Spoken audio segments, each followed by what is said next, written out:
오늘 우리에게 주시는 하나님의 말씀 구약성의 에스겔 13장 1절부터 23절까지 말씀입니다. 에스겔 13장 1절부터 23절까지 말씀 이제 봉독하겠습니다. 하나님의 말씀 경청하십시오. 주님께서 나에게 말씀하셨다. 사람아, 너는 예언한다고 하는 이스라엘의 예언자들을 규탄하여 예언하여라. 자기들의 마음대로 예언하는 사람들에게 나 주가 하는 말을 들으라고 하여라. 나 주 하나님이 말한다. 내가 보여준 환상을 보지도 못하고 저희들의 생각을 따라서 예언하는 어리석은 예언자들에게 화가 있을 것이다. 이스라엘아, 너희 예언자들은 폐허 더미에 있는 여우와 같다. 너희의 성벽이 무너졌는데도 너희 예언자들은 성벽 무너진 곳에 올라가지도 않았으며 이스라엘 족속을 위하여 주의 날에 전쟁에 대비하려고 성벽을 보수하지도 않았다. 그들은 헛된 환상을 보고 속이는 점괘를 보며 내가 그들을 보내지도 않았는데 내가 일러준 말이라고 하면서 예언을 하고 또 그 말이 이루어지기를 기다리고 있다. 나는 너희에게 전혀 말한 일이 없는데 너희는 나에게 받은 말씀이라고 하면서 헛된 환상과 속이는 점괘를 말한 것이 아니냐. 그러므로 나 주 하나님이 말한다. 너희가 헛된 것을 말하고 속이는 것을 보았기 때문에 내가 너희를 치겠다. 나 주 하나님의 말이다. 헛된 환상을 보고 속이는 점괘를 말하는 그 예언자들을 내가 직접 치겠다. 그들은 내 백성의 공회에 들어올 수도 없고 이스라엘 족속의 호적에 등록될 수도 없고 이스라엘 땅으로 들어갈 수도 없을 것이다. 그때야 비로소 너희는 내가 주 하나님인 줄을 알게 될 것이다. 내가 이렇게 그들을 치는 까닭은 그들이 내 백성을 잘못 인도하였기 때문이다. 무엇 하나 잘 되는 것이 없는데도 잘 되어 간다고 하여 백성을 속였기 때문이다. 내 백성이 담을 세우면 그들은 그 위에 회칠이나 하는 자들이다. 그러므로 너는 회칠하는 자들에게 그 담이 무너질 것이라고 말하여라. 내가 소나기를 퍼붓고 우박을 쏟아내리고 폭풍을 일으킬 것이니 그 담이 무너질 때에 그들이 발랐던 그 회칠이 다 어찌 되었느냐고 비난하여 추궁할 것이라고 하여라. 그러므로 나 주 하나님이 말한다. 내가 분노하여 폭풍을 일으키고 내가 진노하여 폭우를 퍼붓고 내가 분노하여 우박을 쏟으면 그 담이 무너질 것이다. 너희가 회칠한 그 담을 내가 허물어서 땅바닥에 쓰러뜨리고 그 기초가 드러나게 하겠다. 그 담이 무너지면 너희가 그 밑에 깔려서 죽을 것이다. 그때야 비로소 너희는 내가 주인 줄 알 것이다. 내가 이렇게 그 담과 그것을 회칠한 자들에게 내 분노를 다 쏟고 나서 너희에게 말할 것이다. 그 담은 사라졌고 그것을 회칠한 자들도 사라졌다. 예루살렘을 두고 예언한 이스라엘의 예언자들과 전혀 평화가 없는데도 예루살렘에 대하여 평화의 환상을 본 사람들이 사라졌다 할 것이다. 나 주 하나님의 말이다. 너 사람아, 내 백성 가운데서 자기들의 마음대로 예언하는 예언자들을 주목해보고 그들을 규탄하여 예언하여라. 너는 전하여라. 주 하나님이 말한다. 사람의 영혼을 사냥하려고 팔목마다 부적띠를 꿰매고 각 사람의 키에 맞도록 너울을 만들어 머리에 씌워주는 여자들에게 화가 있을 것이다.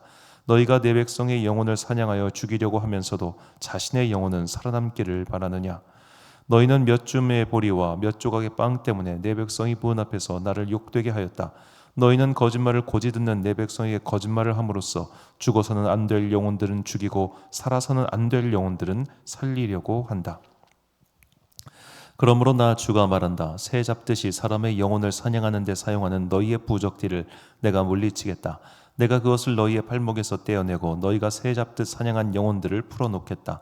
또 내가 너희의 너울을 찢어서 너희 손에서 내 백성을 구해내고 그들이 다시는 너희 손에 사냥감이 되지 않게 하겠다. 그때야 비로소 너희는 내가 주인 줄 알 것이다. 나는 의인의 마음을 슬프게 하지 않았으나 너희가 거짓말로 그를 괴롭혔으며 악인의 손을 너희가 강하게 만들어 주어서 그가 자신의 악한 길에서 돌아서서 살 길을 찾을 수 없게 하였기 때문에 너희 여자들이 다시는 헛된 환상을 못 보게 하며 점괘를 말하지도 못하게 할 것이다. 내가 내 백성을 너희 손에서 구해낼 것이다. 그때야 비로소 너희는 내가 주인 줄 알 것이다. 아멘. 믿음을 위한 시각자료라는 제목으로 하나님의 말씀 선포하겠습니다. 자, 우리의 몸의 여러 가지 감각 기관들 중에서 손상되면 가장 불편한 것은 역시 시각이라고 할 수 있습니다. 왜냐하면 우리는 이 시각을 통해서 외부 정보의 약 90%가량을 습득하기 때문입니다. 무슨 영화에 나오는 것처럼 맹인 검객 이런 것은 현실에서 존재할 수가 없지요. 아무리 청각이 발달해도 시각으로 외부의 정보를 습득하는 그것을 따라갈 도리가 없기 때문입니다. 그래서 내가 무엇을 보고 있느냐, 이것은 굉장히 중요합니다. 내가 무엇을 보고 있느냐가 곧 나라고 하는 사람의 정체성의 90%를 형성한다. 이렇게 말할 수도 있기 때문입니다. 자, 오늘 본문에서는 보지 말아야 할 것들을 보고 또 봐야 될 것을 보지 않은 사람들의 이야기가 나오는데 그들이 바로 거짓 예언자들입니다. 자, 거짓 예언자들에 대한 말씀은 이제 역사서가 시작하는 열왕기상부터 사실 뭐 그 이전부터 계속해서 이스라엘 역사에 등장하고 있는데 이 에스겔서의 배경은 지금 예루살렘 멸망하기 그 한 몇 년 전 상황인데도 이때까지도 거짓 예언자들이 판을 치면서 혹세무민하고 있었다는 거니까 이들의 생명력이 참 끈질기죠. 그래서 오늘 본문에서는 독특하게 다른 어떤 거짓 예언자들을 경고하는 글과 다르게 남자 예언자와 여자 거짓 예언자 이렇게 구분해서 하나님의 경고를 전하고 있습니다. 본문 2절과 17절 보니까요. 인자야 너는 이스라엘에 예언하는 선지자들에게 경고하여 예언하되 자기 마음대로 예언하는 자에게 말하기를 너희는 여호와의 말씀을 들으라. 17절 너 인자야 너의 백성 중 자기 마음대로 예언하는 여자들에게 경고하며 예언하여. 자, 이렇게 남자 거짓 예언자, 여자 거짓 예언자를 구분해서 설명한 것은 뭐 그렇게 흔치 않은 본문입니다. 자, 그러면 과연 이 남자 여자를 나누면서 이들의 행적을 구분을 했는데 사실상 뭐 아주 디테일한 것은 좀 다르긴 합니다만 본질은 똑같아요. 자, 본문 6절과 18절을 보니까 이들이 어떤 행동을 했느냐? 여호와께서 말씀하셨다고 하는 자들이 허탄한 것과 거짓된 점괘를 보며 사람들에게 그 말이 확실히 이루어지기를 바라게 하거니와 그들은 여호와가 보낸 자가 아니라. 18절 이르기를 주 여호와의 말씀에 사람의 영혼을 사냥하려고 손목마다 부적을 꿰어매고 키가 큰 자나 작은 자의 머리를 위하여 수건을 만드는 여자들에게 화 있을진저 너희가 어찌하여 내 백성의 영혼을 사냥하면서 자기를 위하여는 영혼을 살리려 하느냐. 자, 남자 예언자들이 했던 행동은 허탄한 것과 거짓된 점괘가 확실히 이루어질 거야 라고 하는 거짓된 희망을 그들 가운데 심어 놓은 겁니다. 자, 예를 들어 무당을 찾아갔어요. 자, 그런데 그 무당이 야, 점괘를 보니까 당신 앞으로 잘 될 거야 이런 식으로 예언을 했다 칩시다. 거짓 예언자들이 그런 식으로 사람들의 마음을 혹하게 한 겁니다. 그래서 헛된 것들도 이루어질 거야. 죄인들의 그러니까 항상 뭐 하는 얘기지만 우상 숭배와 이 하나님의 말씀을 사랑하는 그 사모하는 소위 말해 정통 신앙의 결정적인 차이는 우상 숭배는 너는 지금 이대로 괜찮아. 앞으로 다 잘 될 거야. 이렇게 말하는 것이라면 여호와 하나님을 믿는 정통 신앙은 너의 죄를 깨닫고 너의 행실을 바꿔 그러면 혹여 하나님께서 너에게 긍휼을 베푸실 거야. 그러니까 우리의 인생의 주도권을 하나님께 맡기는 게 정통 신앙이고 인생의 주도권은 너에게 있으니까 네가 하는 모든 게 다 잘 될 거야. 그런 무조건적인 기복 신앙이 우상 숭배의 본질이라 할 수 있겠습니다. 그러니까 6절은 여전히 우상 숭배 본질에서 전혀 벗어나지 않은 채 그 외면만 이제 기독교 신앙, 그러니까 하나님의 말씀이다라고 말하는 그런 거짓 선지자라는 거죠. 18절에도 내 백성의 영혼을 사냥하면서 자기를 위하여는 영혼을 살리려 한다. 이 말은 그들을 속여가지고 네 배 불리기에 급급하다. 이런 뜻입니다. 자, 이렇게 거짓 선지자들의 행동은 그때나 지금이나 똑같습니다. 과거나 지금이나 사이비들이 하는 행동, 거짓 예언자들이 하는 행동 다른 거 하나도 없습니다. 본질적으로 종교를 이용해 가지고 자신의 이속을 취하는 이들이 지금이라고 없겠습니까? 참 신기하죠. 수천 년의 세월이 지났고 사람들의 지성은 이만큼 올라온 것 같은데 인간의 알맹이가 변하지 않으니까 똑같은 사기 수법에 계속 당해요. 자, 그럼 이들은 왜 이런 행동을 하는데 사람들은 속는 것이며 또 이들은 그런 것들을 마치 나는 지금 거짓말을 하고 있다 이렇게 생각하지 않고 진실인 양 스스로도 지금 진실로 믿고 있거든요. 왜 그렇게 되는 것일까? 자, 오늘 본문에서 되게 중요한 말씀을 하는데 본문 3절을 보니까 주 여호와의 말씀에 본 것이 없이 자기 심령을 따라 예언하는 어리석은 선지자에게 화가 있을진저. 자, 여기서 본 것이 없다. 우리가 보다라고 하는 동사는 타동사입니다.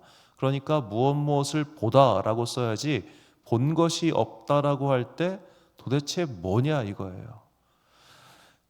그래서 우리말 세번역 성경이나 공동번역 성경 그리고 영어 성경을 보면 이 본 것이 없다라고 할 때 여기에 번역자들이 목적어를 일부러 집어넣습니다. 환상이라든지 계시라든지 묵시라든지 이 번역본에 따라 조금씩 다르지만 목적어를 일부러 넣어요. 문장이 성립되지 않으니까. 그런데 개역개정은 왜 이렇게 본 것이 없다라고만 하느냐? 히브리어 원문에 저 단어에 목적어가 없습니다. 히브리어 원문 자체가 그냥 본 것이 없다라는 그런 표현만 등장해요. 그래서 우리는 여기서 이 보다라고 하는 동사가 과연 무엇을 가리키는가 문맥 속에서 파악할 수밖에 없습니다. 우리가 누군가와 대화할 때 너무 그것도 못 봤냐? 이런 식으로 할 때 있잖아요. 문맥 속에서 파악하면 결국 뭐냐? 두 가지로 볼 수 있어요. 첫 번째로는 하나님께서 우리 각 사람에게 직접 보여주시는 환상 혹은 계시를 뜻합니다. 하나님께서는 지금도 각 사람에게 환상과 계시를 보여주십니다. 누군가는 꿈을 통해서 보여주시고 누군가에게는 기도를 통해서 보여주십니다. 우리는 각 사람에게 직접 환상을 보여주신다고 하는 이 하나님의 일하심에 대해서 굳이 의심할 필요는 없습니다. 내가 하나님의 환상을 봤는데 하나님께서 꿈에서 나에게 알려주셨는데 이렇게 누군가 말을 할 때 저거 사이비 아니요? 저거 이상한 놈 아니요? 이렇게 생각하실 필요 없습니다. 지금도 하나님께서는 그렇게 하시죠. 이것을 우리는 하나님의 특별 은총이라고 부릅니다. 일반적이지 않고 상시적이지 않기 때문에 특별한 은총이라는 거예요. 그렇다면 오늘 이 보다라고 하는 단어가 그런 특별한 은총만을 가리키느냐? 두 번째 뜻도 있습니다. 바로 하나님의 특별하고도 일반적인 은총인 바로 성경의 말씀을 가리키는 것이죠. 자, 하나님께서 만약에 모세라고 하는 존재를 이스라엘의 위대한 영원 무궁한 영도자로 만드시려고 했다면 그에게 십계명의 말씀을 적어서 주지 않으셨을 겁니다. 자, 어느 집단이든 간에 그 집단의 지도자가 가장 높은 어찌 보면 절대적인 권위를 형성하는 방법은 성문화된 그러니까 글자로 된 율법을 두지 않는 겁니다. 글자로 된 율법을 만들지 않고 짐이 곧 법이다, 내 말이 곧 법이다 이렇게 할수록 그는 권력이 강해지죠. 왜냐하면 어떻게든 그 명문화된 율법을 가지고 이 말의 뜻은 이것이다 저것이다 이렇게 싸우면서 어찌 보면 사람들은 공통의 분모를 형성하는데 저 사람의 말이 곧 법이야 이렇게 돼버리는 순간 모두가 그 입만 쳐다보고 그 앞에 조아리기만 할 뿐이지 스스로 사고와 생각을 하지 않잖아요. 그렇기 때문에 하나님께서 직접 적어서 글로 된 율법을 주셨다고 하는 것은 굉장히 큰 의미가 있습니다. 모두가 다 읽고 모두가 다 행동할 수 있는 그런 보편타당한 법칙을 제공해 주신 거죠. 성경이 바로 그런 책이라는 겁니다. 하나님께서는 우리에게 특별한 은혜를 부어주실 때도 물론 있습니다. 그러나 성경이라고도 하는 하나님의 말씀의 이 일반 은총이야말로 모든 성도가 반드시 추구해야 할 믿음의 바른 길이라는 것이죠. 우리는 특별한 은총을 바랄 수 있습니다. 그런 거 있으면 좋습니다. 솔직히 마음에 기쁨도 생기고요, 응원하는 마음도 생기고 괜히 힘도 나고 좋아요. 그런데 특별 은총은 어떻게 보면 두 가지의 함정이 있어요. 첫 번째는 교만의 함정이에요. 그거 받은 순간 우리가 되게 교만해지기 쉽습니다. 왜? 특별하니까. 두 번째로 거기에 매몰되는 겁니다. 특별 은총을 체험한 순간부터 일반 은총은 되게 가짠게 느껴져요. 너도 보고 나도 보고 쟤도 보는데 이게 뭐야? 나는 기도 많이 하는 특별한 사람인데 이런 교만의 함정 그리고 주신 것들을 하찮게 보게 만드는 그런 함정들. 그렇기 때문에 우리가 오늘 이 거짓 예언자들처럼 이 사실 본질은 똑같아요. 심리학까지 얘기하면 너무 길어져가지고 여기서 정리하겠습니다만 결국 특별한 것들을 너무 좋아하는 사람은 내가 이걸 받네라고 하는 사람에게 끌려가기가 쉽습니다. 그렇기 때문에 오늘 내가 특별한 은총을 기대해야 되는 순간도 물론 있지요. 너무 힘들 때, 괴로울 때, 그리고 말씀을 읽고 내가 머리로는 알겠는데 가슴으로 이게 오지 않을 때 우리는 그럴 때 하나님 제가 머리로는 이거 알겠습니다. 그런데 가슴으로 오지 않습니다. 그러니 주님 나에게 특별한 은총을 베풀어 주사 내가 머리로 알고 있는 것이 가슴까지 내려갈 수 있도록 나에게 증거를 주옵소서. 이런 기도는 할 수 있죠. 그런데 주님, 앞으로 내가 어떻게 되겠습니까? 내 미래의 일을 알려주옵소서. 주님, 환상을 보여주옵소서. 막 계시를 보여주옵소서. 이건 아니라 이거예요. 이미 충분한 계시와 충분한 앞날의 일들이 성경 속에 있습니다. 그러므로 우리는 지금 믿음을 위한 시청 자료 중에 무엇을 보고 있는가? 말씀을 열심히 읽으십시오. 이 말씀 안에 모든 것들이 담겨 있기 때문입니다. 결단의 말씀 디모데후서 3장 14절부터 17절까지 말씀 함께 봉독하겠습니다. 시작. 그러나 너는 배우고 확신한 일에 거하라. 너는 내가 누구에게서 배운 것을 알며 또 어려서부터 성경을 알았나니 성경은 능히 너로 하여금 그리스도 예수 안에 있는 믿음으로 말미암아 구원에 이르는 지혜가 있게 하느니라. 모든 성경은 하나님의 감동으로 된 것으로 책망과 바르게 함과 의로 교육하기에 유익하니 이는 하나님의 사람으로 온전하게 하며 한 일을 행할 능력을 갖추게 하려 함이라. 아멘. 사랑하는 지혜빛 광성교회 성도 여러분, 그리고 이 새벽 함께 깨우고 계신 귀한 주님의 자녀 여러분, 성경만으로 사실 충분합니다. 우리가 특별한 은총을 구하는 것은 내가 이미 알고 있는 성경의 말씀이 나의 심장을 뛰게 만드는 그 살아있고 능동력 있는 힘으로 변화되기 위한 성령님의 은혜가 필요할 뿐입니다. 주님께서 부활하신 이후에 엠마오로 가는 두 제자를 만나셨습니다. 그 엠마오로 가는 두 제자에게 성경을 풀어주십니다. 풀어주셨다는 것은 그들도 이미 알고 있었다는 거예요. 그때 성경을 풀어주실 때 그들 마음속이 뜨거워지지 않았느냐라는 기록이 나옵니다. 이것이 성령님께서 하시는 일입니다. 성령님은 우리가 이미 알고 있는 것들을 기억나게 하시고 알고 있는 것들을 실천할 수 있게 만드는 힘을 주시는 분이십니다. 이 사순절 두 번째 주간을 지나면서 이미 우리에게 주어져 있는 믿음의 시청 자료인 성경을 꼭 기억하시고 읽는 일을 게을리하지 마십시오. 사순절기는 내 욕심을 절제하고 내 시간을 그 남은 시간을 활용하여 말씀을 더욱더 가까이 하는 믿음의 훈련의 시간입니다.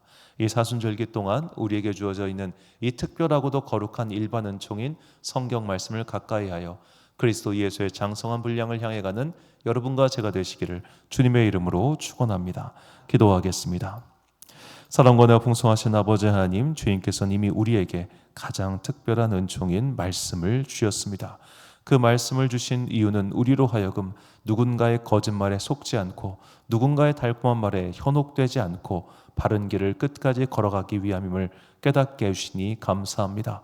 구원에 이르는 충분한 지혜가 이 말씀 안에 있음을 신뢰하고 자꾸만 다른 것을 기웃거리지 않고 오직 바른 말씀을 따라서 그것을 읽고 배우고 묵상하고 기도하며 그 은혜를 깨닫는 주의 거룩한 자녀들 되게 하여 주옵소서. 특별히 사순절기를 맞이하여 내 안에 있는 욕심과 욕망을 절제하고 그 시간 동안 하나님의 말씀을 더욱더 가까이 하는 주님의 자녀들 되게 하여 주옵소서. 오늘도 각자의 삶의 터전에 나가서 열심히 삶을 싸워내는 주님의 자녀들에게 복과 은혜 내려 주옵소서. 특별히 세상의 악한 것들이 그들을 틈타지 못하도록 믿음의 전신갑주를 그들에게 입혀주사 세상의 악과 싸우게 하시고 거룩함을 잃지 않게 하여 주옵소서. 오늘 하루도 참 좋으신 우리 주님의 은총과 평강이 모든 주의 자녀들과 함께 하시기를 간절히 소망하오며 이 모든 말씀 우리 구주 예수 그리스도의 이름으로 기도드립니다. 아멘. 오늘의 기도 제목입니다.